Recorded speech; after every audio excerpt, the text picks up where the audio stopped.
আসসালামু আলাইকুম। সাধু অন দা ফায়ার।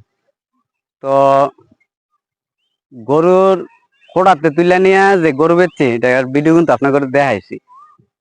এই হচ্ছে এই সাধুর গরু, বুঝছেন নি?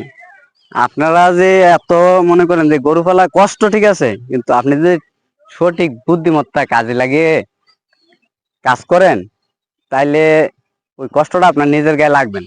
এই সকালবেলা খোড়া দিছি, এমন দেয় শুধু খালি পানি আর ওই যে কুড়া, ধানের কুড়া, এই জিনিসটাই খাওয়ামু। আর হয়তো পানিও খাইব না। এই যে দেখুন, আসেন, এই গরুগুলো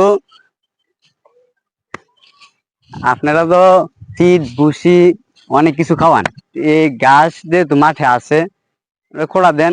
কারণ এটা আমরা যে আজকে থেকে করি এরকম না, আমার বাপ চাচা ভাই অনেক পূর্ববর্তী থেকেই আমরা এই গরু মাঠে চড়াই, মানে খোড়া দিয়ে এগুলো আবার এখন চাইরা দিমু, দেখবেন যে অটোমেটিক কাতার ধরে কি বাসায় চলে দেবো।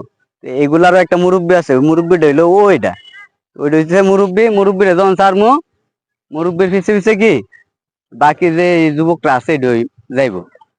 তো একটা বিষয় বলি, এই যে হাটটা দেখতেছেন নি, এরা আমার মতো ছোট হইলেও দেখেন এরা কি দেখেন, দেখছেন নি?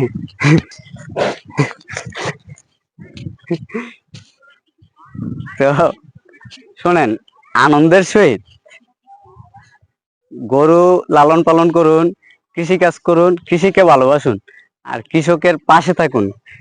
কারণ হচ্ছে যে কৃষকের অবস্থা এরকম যে সমাজের মধ্যে কৃষকদেরকে সবচেয়ে মানে নিম্ন স্তরের লোক মনে করা হয়।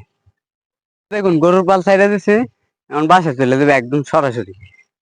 তো এটা হচ্ছে সাধুর কাজ, বুঝছেন নি ভাই? বেশি পরিশ্রম লাগে না, মোটামুটি করলেই হয়।